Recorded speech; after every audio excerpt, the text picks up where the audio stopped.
Thank you very much. So we just wanted to give an update on the glove project.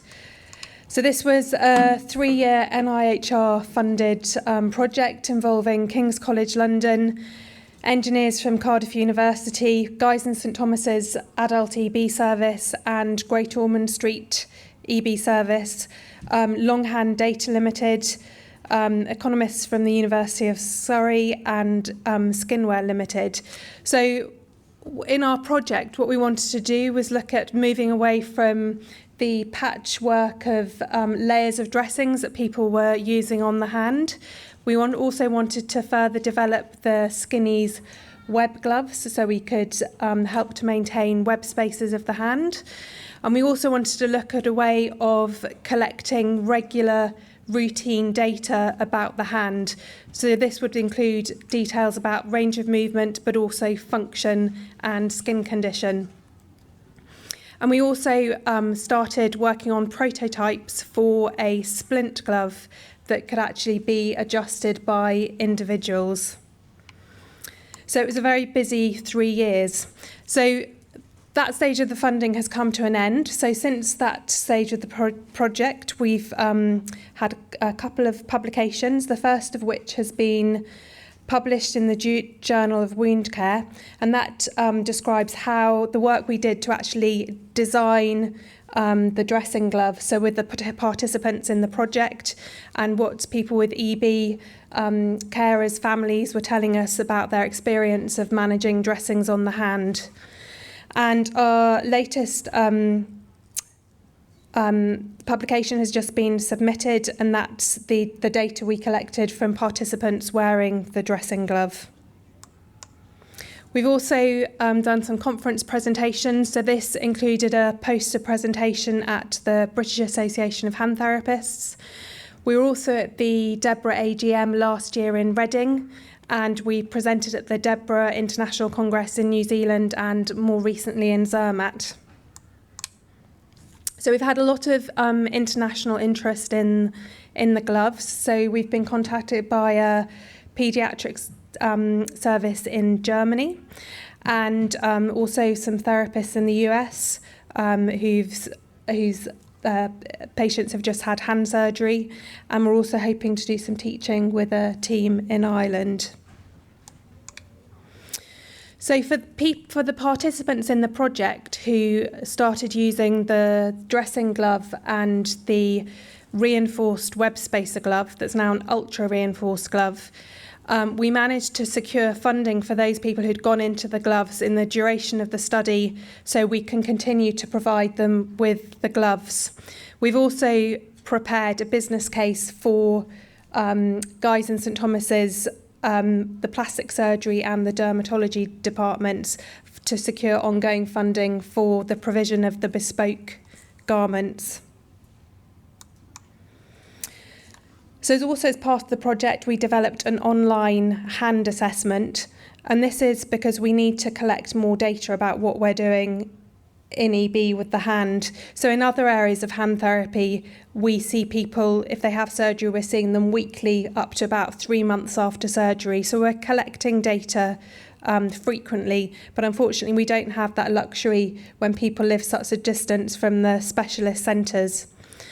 So the assessment was developed with clinicians and individuals with EB, and we use what we call tele-indicators. So these give us patient-recorded measures about hand function and also observable clinical assessments. So we have an ordinal scale, so 5 is our best case scenario and 0 is the worst case scenario, so what we want to try to avoid. And so the data we gathered in the research project were used to develop the indicators. So it's a meaningful way of incorporating user experiences into clinical measurement.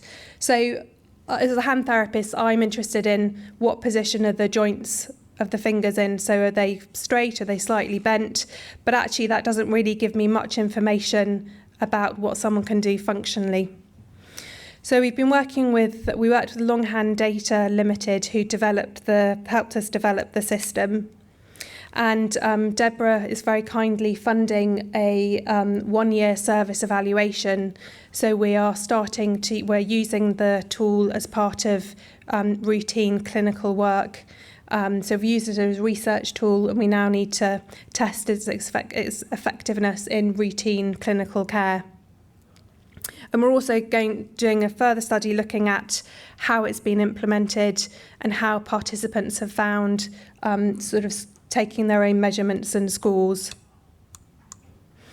So just an example of what the system includes. So we're looking at, can someone grip a can of drink? So we've standardised it for adults and children.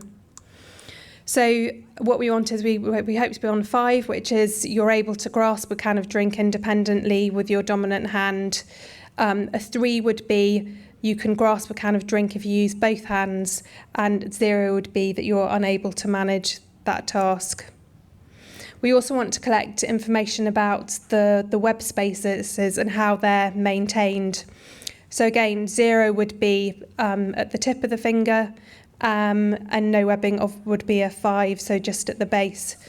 So we also collect information about how many blisters are on the hand and also on skin condition, and it takes about 5 minutes to complete the 14 scores.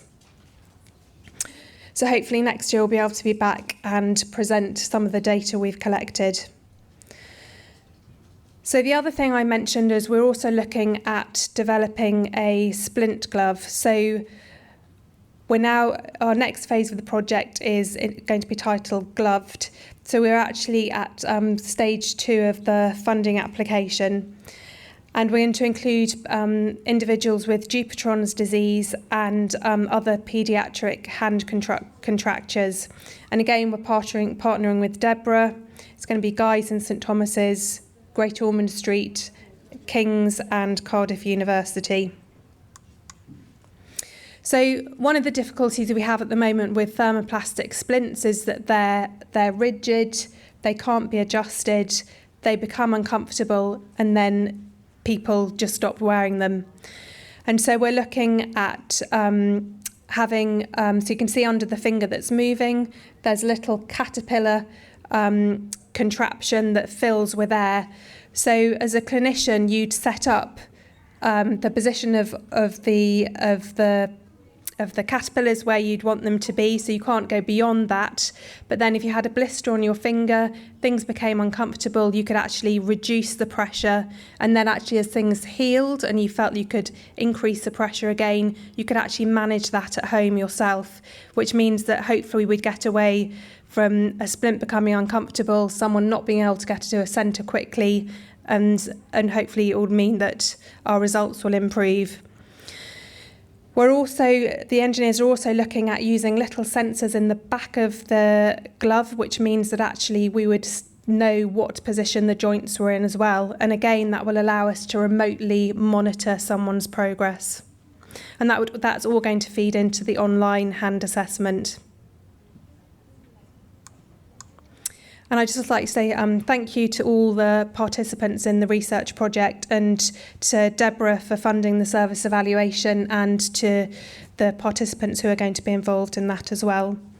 And are there any questions?